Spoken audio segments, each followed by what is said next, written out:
Okay, nobody can deny we now live in interesting times, especially with the Russia-Ukraine conflict. It's interesting times for those who are into international relations or into international politics or even international law. Even economists have an interest in the Russia-Ukraine situation. But here's my interest. Recently, the International Criminal Correction, I'm so used to the International Criminal Court. Recently, the International Court of Justice, the ICJ, sitting in The Hague, in the Netherlands, handed down what is known as provisional measures in the matter between Ukraine and Russia. So, what are provisional measures, and why should we worry about them? Provisional measures can be understood loosely as, to be in the same context as what we call an interim order in any litigation before any court. So in terms of Article 41 of the ICJ statute, the court is empowered to issue an order of provisional measures whenever the rights of the applicant in a matter before it are likely to be irreparably prejudiced.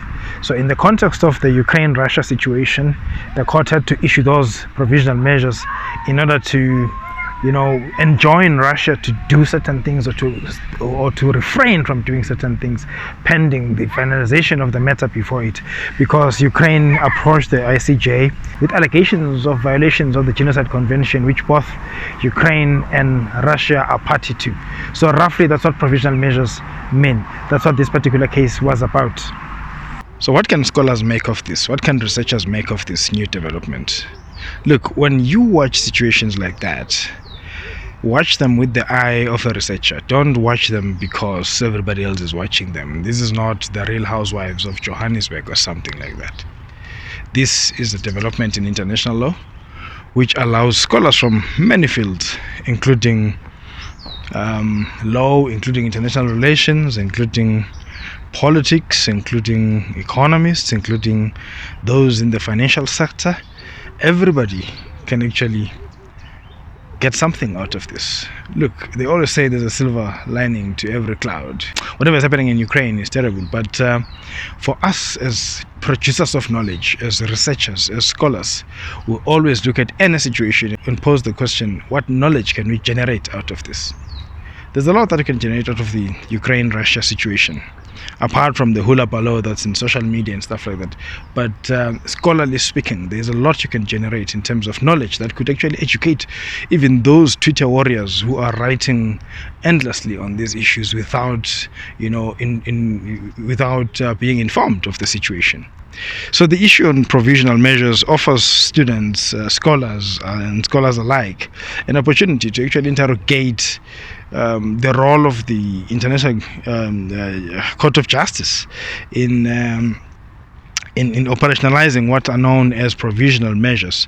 You could be looking at the efficacy of this approach, the efficacy of this system called provisional measures. To what extent would it help the individual on the ground? To what extent would it help the state of Ukraine? How can this be enforceable once that order is made? How can it be enforced?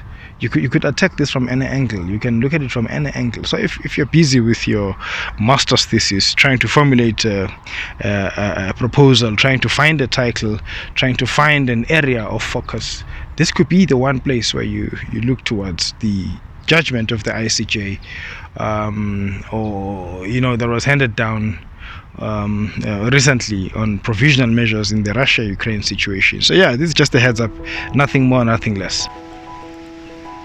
So I hope you enjoyed this video brought to you by the team at the research platform, and if you did, please do click the like button below. Do not forget to subscribe. Do not forget to share this amongst your community of researchers, a community of scholars. The more you share, the more we can reach the 10,000 subscriber mark.